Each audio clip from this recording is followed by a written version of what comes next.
There is probably more panic in the Tory party, I think, so far this year than at any point previously.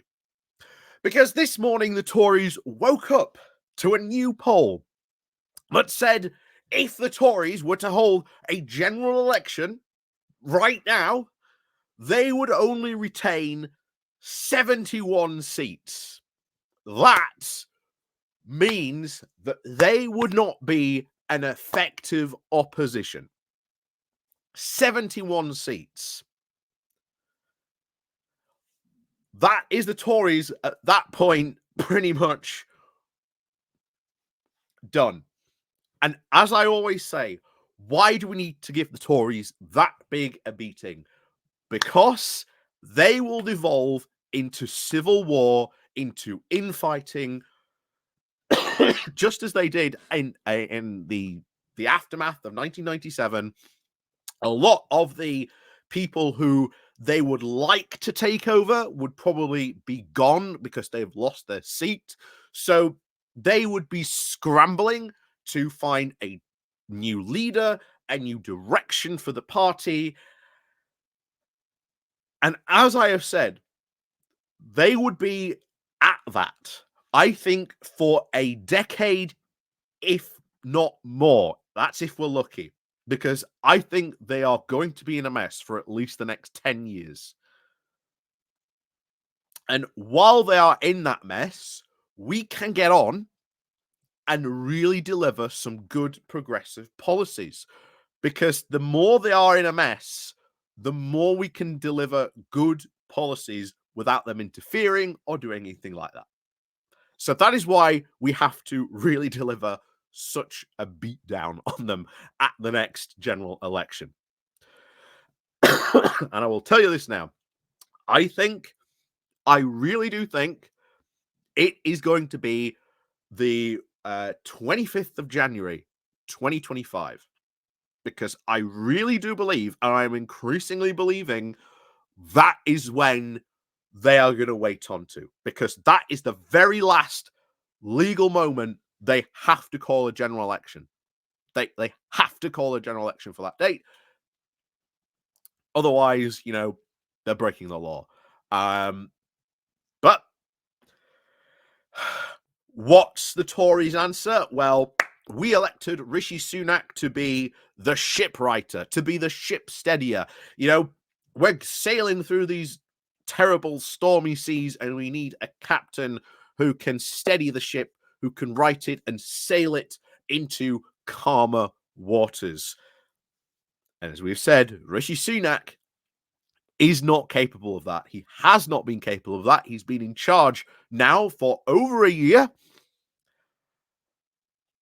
And then, of course, here you have this interesting article that came up in the Telegraph with the title of Rishi Sunak is leading the Tories to catastrophic defeat, but there is still time to change leader.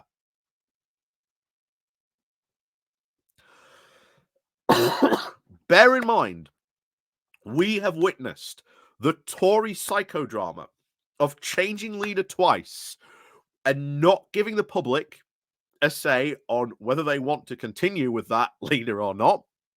The British public is not going to forgive the Tory party if they do that again. That is absolutely certain.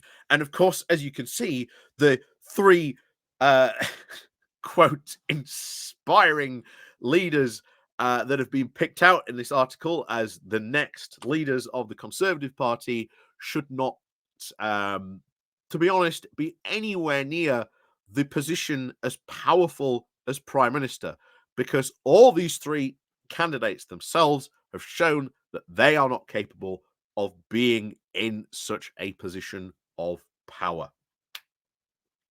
So, before we go diving more into these three and why they should not be Prime Minister at all, please do remember to click on the like, share, and subscribe button. And of course, down below, there are links to my Patreon page and a one-off link called Buy Me Coffee, where you can buy me coffee. And of course, as always, thank you very much to all those people who do help and support the channel that way. There is also the YouTube thank you button. And of course, there is the YouTube Pony Club as well.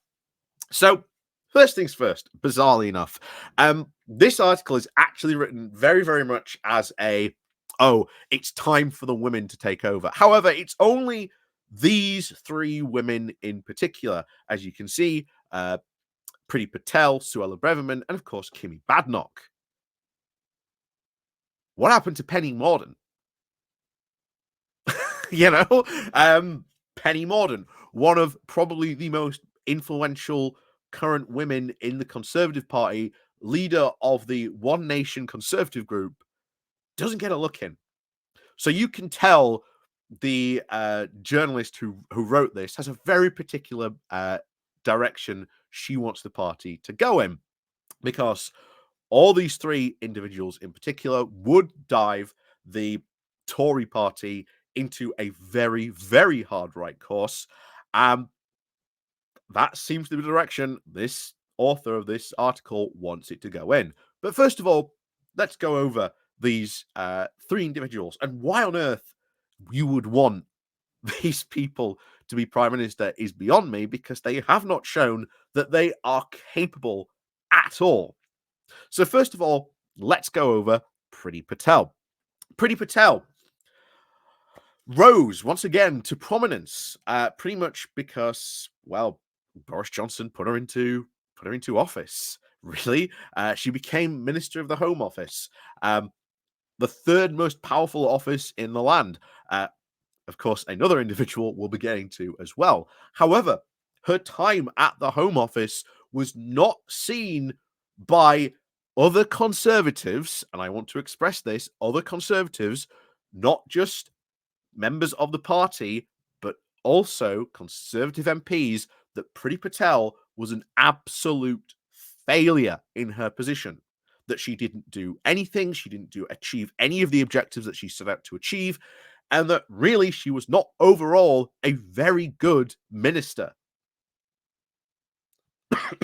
And in particular, with that office being renowned as like the one of the most powerful in the land, absolutely not. Why is she here on this list, though? Well, she is one of the main pushers of the National Conservative Group, led by Carruthers, who's backing it financially. And of course, she is leading the charge, saying that she is one of the few true conservatives in the party.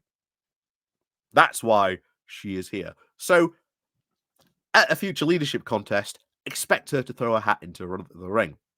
Then, of course, we get on to the current Home Secretary, Suella Braverman, who, just like Priti Patel, is being seen by a lot of Conservatives and even her own fellow MPs as an absolute failure. She has set out, this is what I want to achieve. She has not achieved it, but keeps on increasing the ante, saying, well, if only I could do this, which clearly breaks UK and international law, then I would be able to do my job. Remember, we had her bizarre UN speech where she came out and said, hey guys, you need to change the law so that I can do my job, so that I don't look bad. And of course, she made an international laughingstock of herself. Do we really want someone like that to be the Prime Minister? I don't think so. And then we get onto Kemi Badenoch. Badenoch rocketed pretty much to prominence because Michael Gove decided to pitch her into the leadership race to see what would happen if someone like her was going to, shall we say, sell the culture war argument, because that's really all Kemi Badenoch has been good at, trying to spin the culture war. And to be honest, as we've said before, this hasn't really sold well with voters. It has not had the same impact as it has in America. And even in America, we are seeing those culture war arguments fall off politically. So it only lasted a very short while in America, those arguments. And even now, they have not proved electorally popular. We want Kemi Badenoch coming back saying, this is what I want to do. Culture war arguments? No. Not only that, she's obviously currently the Minister for the Department of International Trade and Business. And once again, not really proving her credentials in that department. Not only just a couple of weeks ago did you have the hard right of the party saying that she will never, ever be prime minister because they would never vote for her because she refused to commit to their bonfire of regulations, which, given the fact that, yeah, doing that massive bonfire would be incredibly irresponsible and incredibly reckless, at least you can have some sort of credit for that. But she has tried now to sell, oh, we're still having these bonfire of regulations, just a lot less fewer than, shall we say, many of the right wing had indeed hoped for. And then, of course, she's, quote, doing all these fantastic trade deals. Yet so far, none of these trade deals that she's been selling around have been really that fruitful. The CCPTP, not really her thing. That was Liz Truss. Ultimately, that will do a lot of damage to the UK from that trade deal. So get ready for a lot of Britons to start complaining about international trade deals, because, as we always said, that's what Brexit would lead to. Not only that, but there has been several concerns by a lot of MPs who've said that when Kemi Badenoch has had the spotlight put on her, when she has been questioned, that she has not responded, shall we say, in the way that a lot of people would clearly hope, that she has clearly got angry at the people pressing her for asking questions. Even the Speaker of the House had to reprimand her. It was not a good look. And yet, these three somehow would gain universal acclaim. Well, if you look on Conservative Home and their polling of ministers, Kemi Badenoch's not even in the top 10, neither is Suella Braverman. And Priti Patel, well, she's not even on the front bench. She's been dispatched to the back benches because she was considered such a failure. The author of this article is putting forward three supposed prospective leaders who would manage to be better than Rishi Sunak.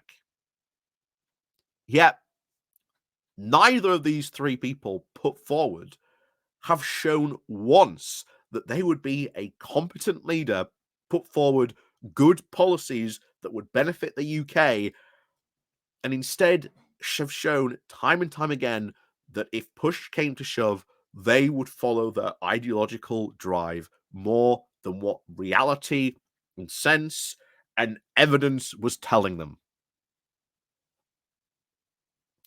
So, by all means, do feel free to, after we've had a general election, to put one of these three in, because I guarantee you that will only keep the Tory party out of power for a long time to come. So, as always, thank you very much for watching. And of course, as always, we'll see you all next time.